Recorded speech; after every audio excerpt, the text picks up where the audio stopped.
Hello, and a huge welcome back to the PDHPE and CAFS podcast. We are in for a very busy term. It's going to absolutely fly by, but time of recording is first couple of days of term 4, and I know that many of you are either embarking on your journey teaching Year 12 HMS for the very first time, teaching Year 11 HMS for the very first time, or potentially having your very first CAFS classes, or diving into Year 12 CAFS, because look, it's term 4, and that means that we are through a new cycle of students, of seniors. We say goodbye to our current PDHP and CAFS classes, and we welcome a brand new cohort. So it is very exciting for those of you who are in a private school. You guys have 8 weeks, literally 8 weeks of this term. It's gonna fly. So look, hopefully you had a beautiful holiday and are well rested. But some of the conversations I've had offline and online over the holidays have really, made me feel a little bit worried about the next part of our journey, because teachers are still telling me that they spent a whole week marking. I joined Hills Grammar yesterday for a beautiful day, professional learning, KD6 and 7 to 10 PDHP, embarking on their journey. And some of the teachers there whispered to me and told me that they didn't really have a break. They spent most of their holidays just marking and just doing work. And I'm like, well, guys, if you continue to do that, what is going to happen to you? What is going to happen to your well-being, your energy, your health, if you continue down that path? And look, I can say this from a place of love, a place of care and support, because I have been there and done that for way too long. I would sneak away in my holidays. I would stay up late trying to get work done because I felt like I had to. I was jam-packing so much into my holidays, as well as trying to have that balance, trying to spend time with Daniel, my husband, when the girls came along, having time with them. And that tipping point shifted a lot, because I was like, how do you keep doing it? Look, if you haven't heard my story, I left the profession. Not the profession, I'm still educating, but I left the classroom because I was so burnt out. And it was a culmination of lots of things: toxic faculty, people throwing me under the bus, not feeling supported by my principal. But at the core of it, I was still a people pleaser. I was still a yes girl. And I said this to the staff at Hills Grammar yesterday, that I was a yes girl. I took on that role in 2018 thinking I could do it all, doing it all. I literally created a PDHPE handbook in bed when I had shingles, but I thought I had to keep doing it all. I didn't ask for help. I didn't raise the white flag and say to people, like, I'm drowning. I'm absolutely drowning in this and I can't keep doing this alone. I was doing it all. I was rewriting assessments because I went up to scratch.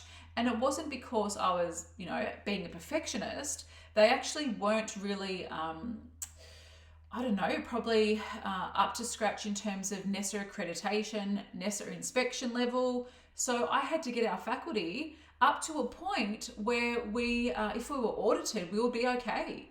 It was kind of like not dire straits, but a lot of work had to happen. And of course, I was trying to do everything myself. I was reinventing the wheel. I was using all my, good practices that I had learned for such a long time from my school in Sydney. But I was doing it a lot, and I was doing it way too much. I wasn't having a break. So I would come home, I would, do the mum thing, get the girls sorted. And then at night, when they went to bed, I was getting my laptop out. I was probably getting it out at about 8 o'clock. They were little back then. Well, Cass wasn't, but Lex was. They were young still, and I was getting my laptop out at 8 o'clock, and I would say goodnight to Daniel about 9, and I would stay up till 12 o'clock at night, and I would then back up and go to the gym the next day, get up at 5 o'clock, go to the gym, and that cycle sustained me for about 2 terms, or maybe 3 terms actually. Can't remember. 2 or 3 terms, three terms, I think. I think the first day back of term 3, I was presenting down in Sydney. It was when our previous or current K-10 syllabus was out. I was presenting. I was, doing some professional learning, and I had this rash on my side, and I was like, oh God, what the hell is this? Went home, kind of like didn't think about it through the day. And at about 9 o'clock, rang my auntie, she's a nurse, and I said, Marg, what do you think this is? She's like, Kelly, you got shingles. And I kind of had, I don't know, I had like a gut feeling that it could be shingles. And I had like, Googled weird rash. And yeah, I just knew in my gut that it was shingles. And so I went on leave for 2 weeks only. And I did our PDHPE handbook, redid our PDHPE handbook. Actually, we didn't even have one, to be honest. And I did that while I was in bed. And I'm telling you this because I have lived and breathed teaching for 21 years this year. And for 16 of those years, I don't know, I think because, I have shared with you guys before, I am a bit of a people pleaser, type A personality. I don't know if many of us are getting into teaching. I think we do tend to do it all. And I became burnt out a couple of times. 2008, we did Rockestead. I took that on stupidly with all of my other stuff happening. I was pastoral coordinator with Year 10. They had all that stuff happening in Term 4 when we had the school certificate. And then it kind of reared its ugly head 10 years later when I was relieving head teacher PE and head teacher wellbeing. And look, I don't know if I continued down that path, what would have happened. But, if you are the same, if you keep sneaking your laptop out when you're meant to be being present, when you're meant to be having that time with your family, things are going to come to a head where you don't have the energy, you don't have the time, and your health is jeopardized. And mine was. And even though when I self-diagnosed, and I saw the rash, alarm bells then went off, and then kind of was like I don't know, I think everything just stopped, and I thought, I know why. I keep pushing, I keep doing what I'm doing, I keep trying to prove myself to my principal, to our faculty, and I got shingles. And at 40 years old, I think I was even 39 actually, I got shingles. At 39 years old, 38 years old, I got shingles. And I never want you guys to feel like that. I never want you to feel like you have to do it all, because you don't. And I think there's this issue with primary teachers, PDHPE teachers, CAFS, HMS teachers, that we think we have to do it all. You don't. You do not have to do it all. There are many faculties out there, science, HESI, English, maths, that buy programs to help you. They ask for help. They go to a number of professional learning days. They take time off. They get programs that are done for you. But for many of us as primary teachers, and I have lots of cousins and lots of friends who are primary teachers, and the story is the same. We think we need to do it all, but we don't. We don't have to do it all anymore. And because we are in such a busy time, but also the biggest curriculum reform in New South Wales in probably 25 years, you can't do it alone, and you don't need to.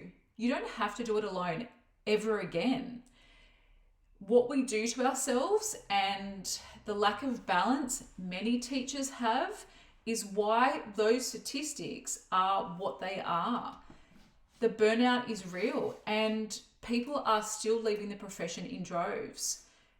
We are struggling for teachers. We are struggling to have teachers in our profession that love their job, that can switch off. And for many of us, it's at the detriment of our families and our own children and our own health. And look, I don't know if you can keep doing it like that. And look, I know the burnout is real because I see firsthand, and teachers email me privately and tell me that they can't keep doing it anymore. And it's time for you to get the support that you deserve, whether that's speaking to someone at school, whether that's raising that white flag to say, I just can't keep doing it. Is there some other way? Is there a smarter way to work? Do I have to reinvent the wheel? Do I have to create a whole new lot of resources as I teach U12 CAFS for the very first time? Maybe yes. No. Like, our memberships help you with that. Do I need to redo those Google slides that have been working for our juniors? No, you don't have to.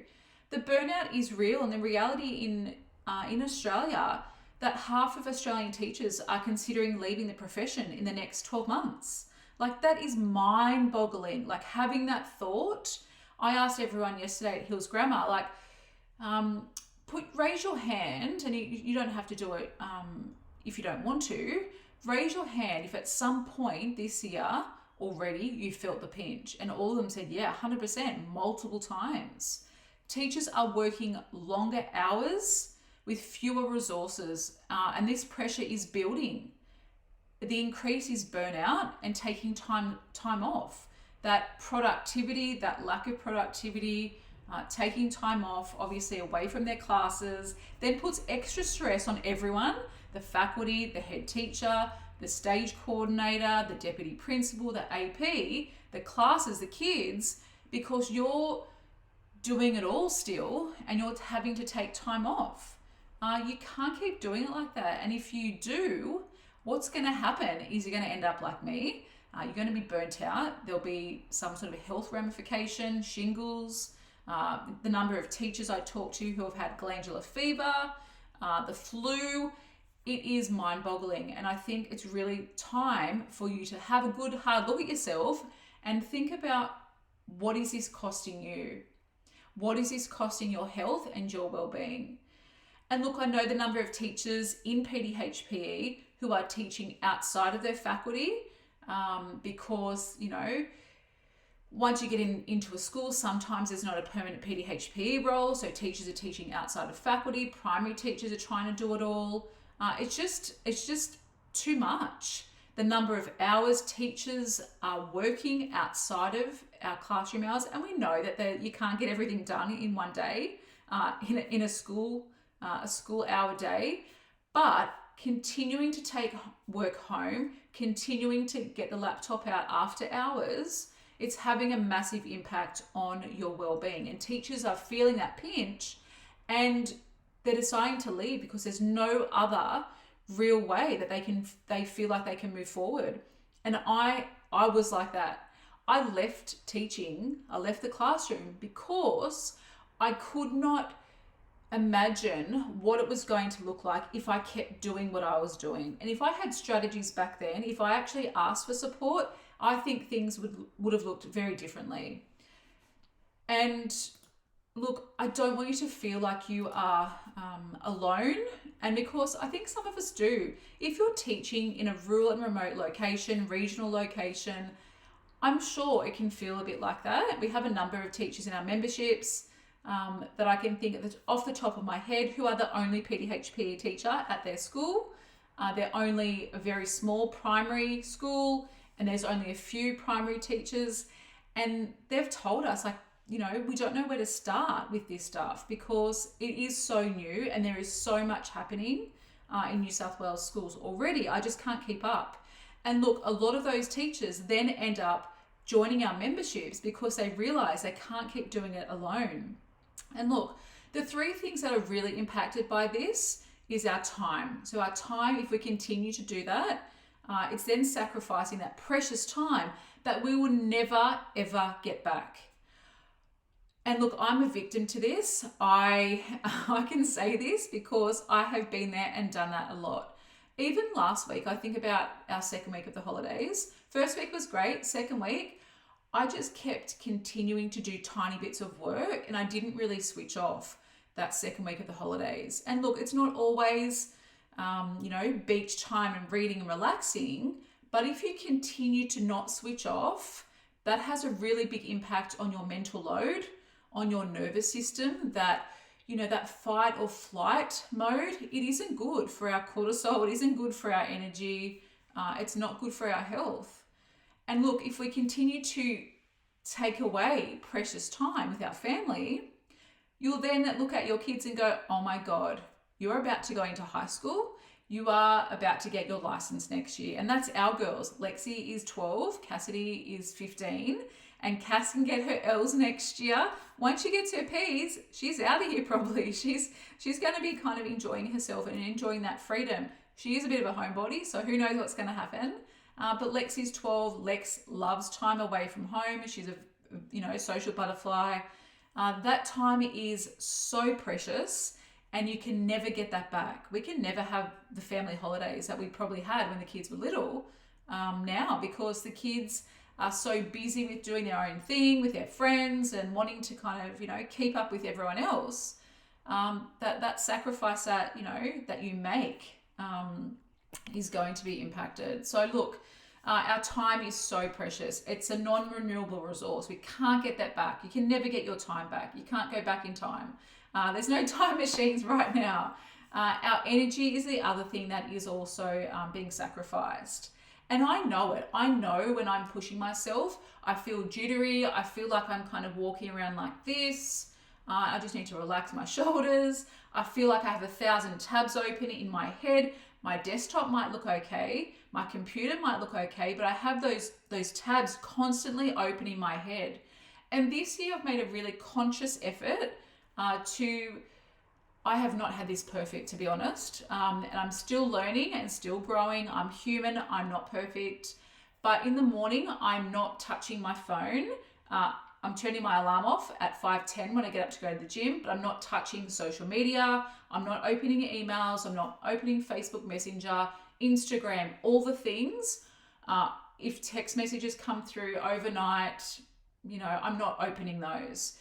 You need to bookmark your day with things that light you up. So I get up, go to the gym, not touching my phone, turning my alarm off, and then once I come back home, and I probably should be more conscious of trying to stick to work hours, but then checking my emails, then checking social media. So again, like I said, I'm not perfect. But then at night, same thing.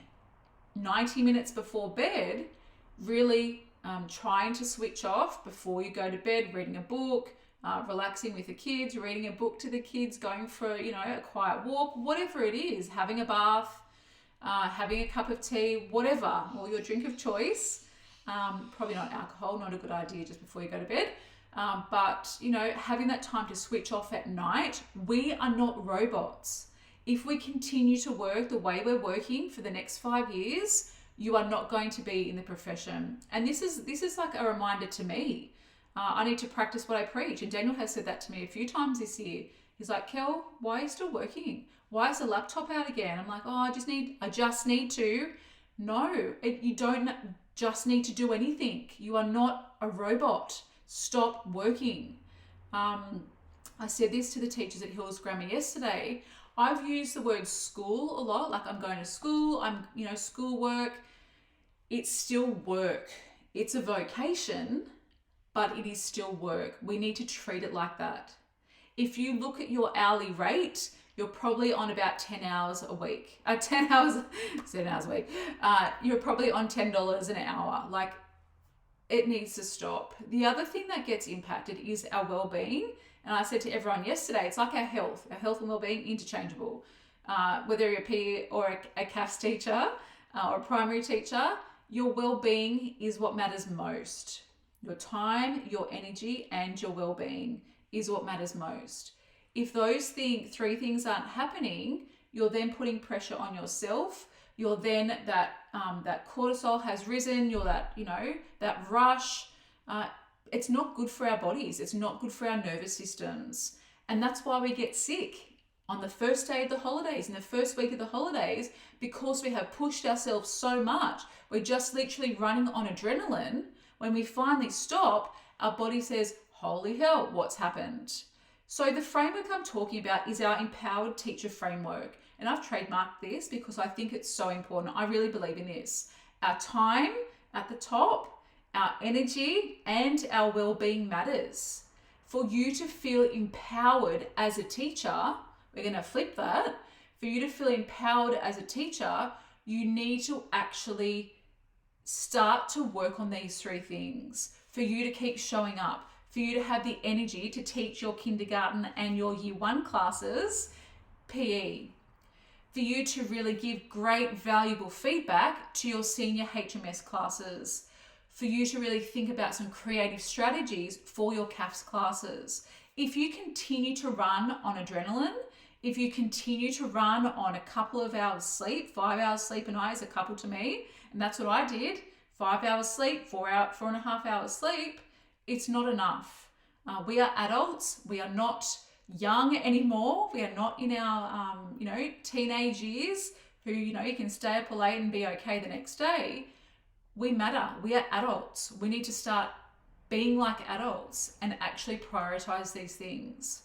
The other issue I have, to wrap up, is the number of teachers I've heard in the holidays that we're just going to redo this. I just wanted to have a look at our Google Slides and tweak them a little bit. I just wanted to create that new booklet for our class. I just wanted to, write some more questions for HMS. Honestly, doing it yourself and continuing to think that you have to do that, it's not good for you. So this is from someone who has learned the hard way, the very hard way, because I felt like when I was leaving the classroom that I had no other strategies than to leave. That was my strategy, to go, can't do it, walk away, and not actually deal with it at the time. I never want any of you to feel like that. And that is our honest mission. And we might not be perfect.